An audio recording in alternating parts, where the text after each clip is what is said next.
대낮에 초등학교 2학년 아이가 실종됐는데 그날 밤에 자신이 사는 아파트 단지 안에서 끔찍하게 살해된 채 발견됐습니다. 경찰이 CCTV를 통해 긴급 체포한 용의자는 다름 아닌 같은 아파트에 사는 17살 소녀였습니다. 어제 오후 인천에서는 무슨 일이 있었던 걸까요? 서울 디지털대 경찰학과 배상훈 교수와 분석합니다. 어서 오십시오. 안녕하세요.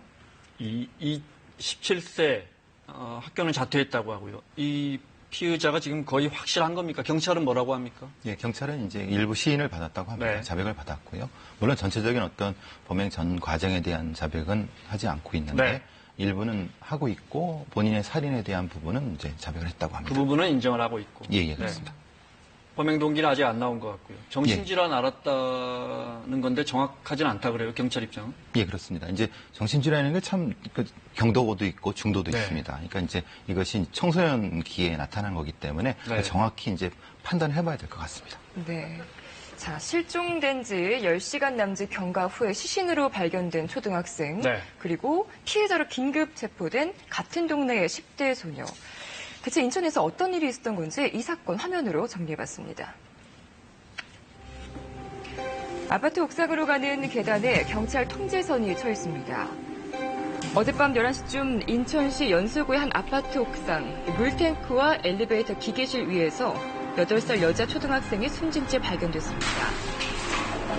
부모의 신고로 경찰이 수색에 나선 지 5시간이 지난 후였습니다. 가고 있었는데 이제 경찰분들이 이제 양원분 들고 무리지어서 다 돌아다니면서 상가 지하라든가 얘기로는 우리 아파트 물탱크 이런 데도 다 찾아보고 한다고 해서 발견 당시 여자 어린이의 시신은 심하게 훼손된 상태였습니다. 경찰은 같은 아파트에 사는 17살 A양을 살해 피해자로 검거했습니다. 경찰은 A양이 휴대전화를 빌려주겠다면서 자신의 집으로 데려가 이 아이를 살해한 것으로 보고 있습니다.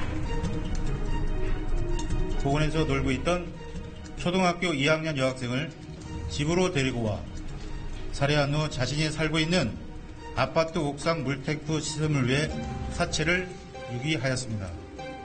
네, 저희가 그 CCTV 영상도 화면으로 준비했는데 좀 보면서 설명을 들어보겠습니다. 네. 교수님, 먼저 저 장면이 그 예. 아파트 단지에서 둘이 만났네요, 일단. 예, 놀이터에서 놀고 있는 피해자 아이들. 가해자가 아까 엘리베이터 사진 보면 뭐 트렁크 같은 걸 들고 있습니다. 예, 지금 오른쪽에 드는 게 트렁크인데 네. 저게 이제 뭐 그래서 이제 네, 저, 트렁크고요. 네. 근데 저것 때문에 계획성이라는 얘기를 하는데 꼭 그런 것만 같지는 않습니다. 이제 다른 네. 이유 때문에 이제 저것도 이제 수사를 해봐야 되겠는데 네. 그러니까 만약에 이제 보통 좀 끔찍한 상상을 하시는 분도 계시겠지만 네. 저거는 수사를 해봐야 된다는 거 네, 알아보는 거고 이제 그 놀이터에 놀고 있는 아이와 같이 그러니까 핸드폰을 빌려준다는 거로 네. 얘기해갖고 아이가 먼저, 경찰 설명은 아이가 먼저 전화 좀 쓸 수 있어요, 이렇게? 네. 예, 그렇게 했다고 합니다. 말하자면 뭐 집에 엄마한테 전화를 한다고 하면서 이제 네. 지나가는 어떤 아주머니 혹은 뭐 언니한테 이제 부탁하는데 그 사람이 이제 가해자일 가능성이 높다라는 목격자의 진술이 있었습니다. 데리고 가서 예. 범행이 이루어진 걸로. 네. 예. 이 피해자가 아직 미성년자이고 그리고 정신질환을 앓고 있다고 하고 실제 진술도 좀 약간 횡설수설한다고 합니다. 하지만 이제 범행 정황을 보면 아이를 데려가서 해치고 유기한 것은 어느 정도 치밀하고 논리적인 사고가 가능한 상태가 아닐까 예. 조심스럽게 생각이 되는데요. 그렇습니다. 이제 보통 이제 이런 거 같은 경우는 이제 급성이 있습니다. 말하자면 스트레스에 의해서 네. 그러니까 처음에는 계획성이 없었을 수도 있는 거죠. 네. 말하자면, 그러니까 아이가 귀여우니까 집에서 같이 놀자라고 해서 그렇게 하다가 다른 어떤 특정한 추정입니다만은 그러면서 스트레스라든가 아니면 뭐 어떤 특정한 용어라든가 이런 말 때문에 감정이 올라와서 이런 것이 사고가 날 수 있는 네. 혹은 그럴 수 있는 가능성이 있기 때문에 지금 이 사건이 그렇다는 건 아니고요. 네. 그렇기 때문에 인지적인 능력은 뭐 인지의 능력과 정신질환은 별개의 문제라고 볼 수 있습니다. 네. 정신질환을 앓고 있는 것으로 알려지긴 했는데 이거에 대한 경찰 조사도 좀 더 이루어져야 될 것 같습니다. 네, 경찰이 이제 정신병력을 확인해 보겠다. 지금 이런 확인 입장을. 중에 네. 있습니다. 네. 아이가 피해 아동이 1시쯤 하교를 해야 되는데 오지 않아서 어머니가 신고한 게 4시 무렵이고 시신이 발견된 건 10시. 밤 10시입니다. 네, 그렇습니다. 적정히 한 10시간 정도 시간이 있었는데 그 시간 사이에 그 현장 사진에 한 장 있는데요. 저희가 보면서 설명 듣도록 하겠습니다.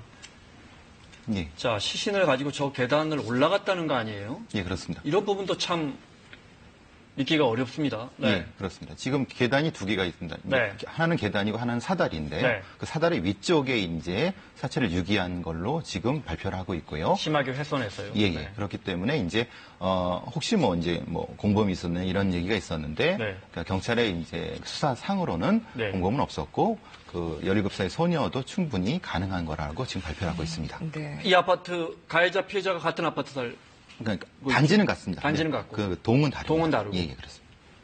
어디선가 살해를 했다면 집 안으로 추정되는 겁니까? 그럼 가해자의 집? 예, 지금 이제 경찰 발표상으로는 이제 네. 그 가해자의 화장실에서 혈흔이 발견됐다고 합니다. 아, 그래요? 예, 예. 네. 구체적인 범행 동기와 또 피해자의 심리 상태에서는 좀 더 구체적인 네. 경찰 조사가 필요해 보입니다. 네. 하지만 이번 사건 외에도 그동안 우리 사회에서는 이런 분노라든지 혹은 정신적인 이유로 10대 청소년들의 끔찍한 범죄가 이어지고 있었는데요. 화면으로 보시겠습니다.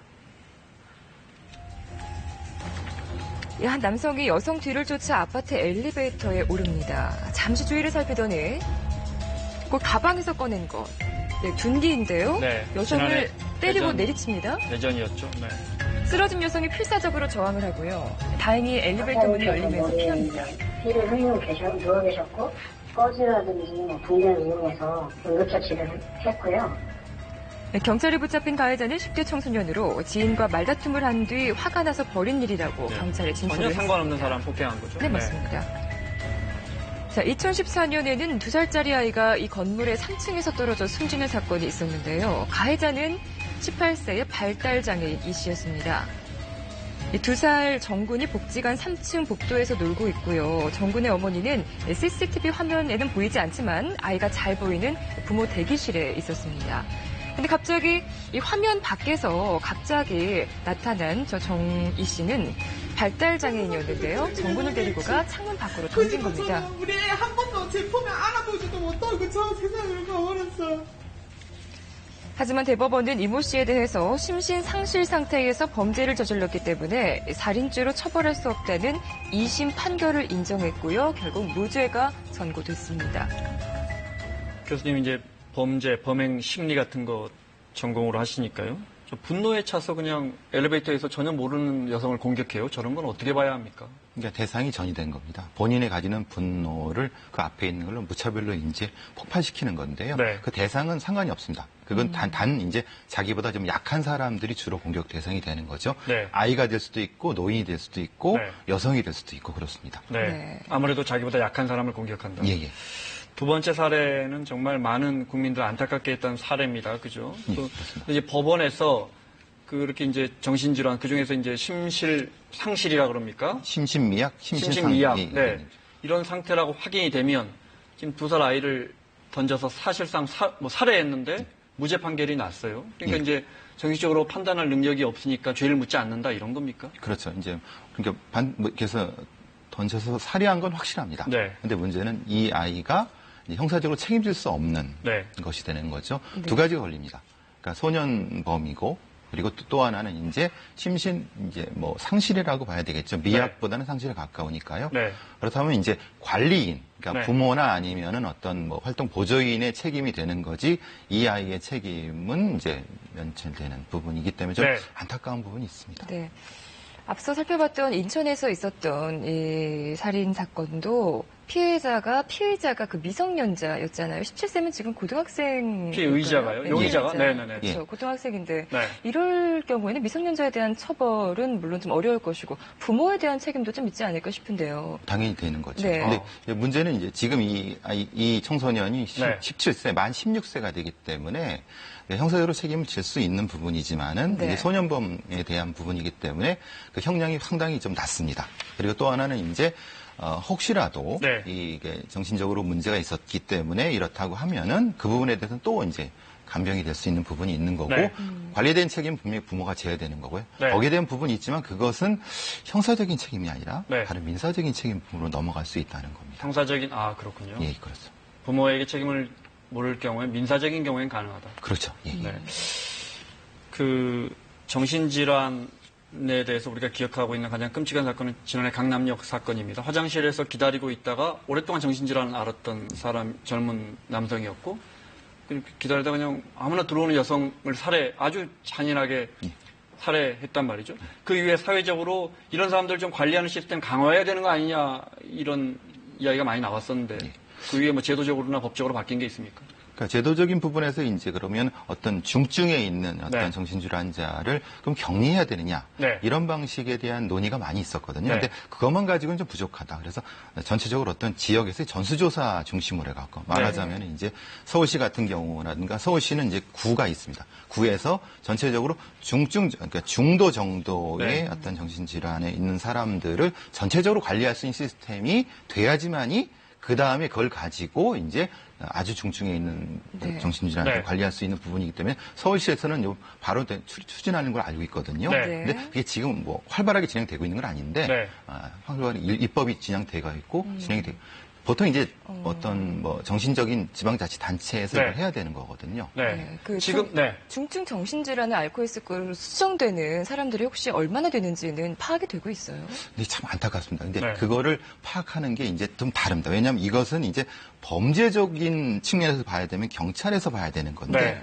이것은 이제 그렇게 볼 수가 없지 않습니까? 그걸 의사들이 판단해야 되는 부분이 네. 있는데 그러면 그것이 어느 정도까지가 위험도가 중증이냐 이 부분은 사실은 좀 네.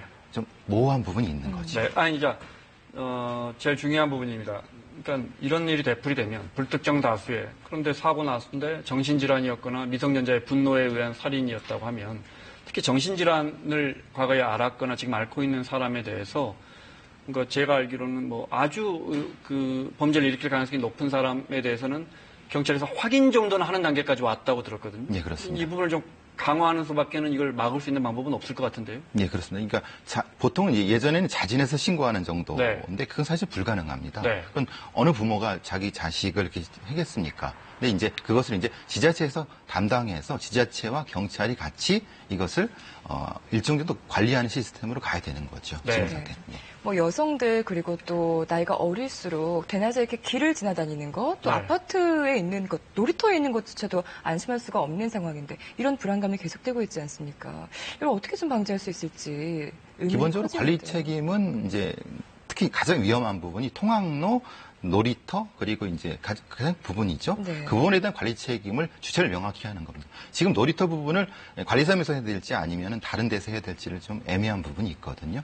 지금 여기 같은 경우도 조금만 주의를 기울였다고 하면은 네. 바로 할 수 있었겠죠. 네. 알겠습니다. 자, 이번 사건에서 경찰이 꼭 밝혀내야 할 부분은 어떤 겁니까? 동기 부분입니다. 그러니까 어떻게 왜 이런 좀 잔혹한 행동을 했는가? 네. 이것이 이제 단순히 정신적 질환인지 아니면 다른 어떤 이유 때문인지를 밝혀내는 것이 중요하다고 볼 수 있습니다. 네. 서울 디지털대 배상훈 교수와 함께했습니다. 고맙습니다. 고맙습니다.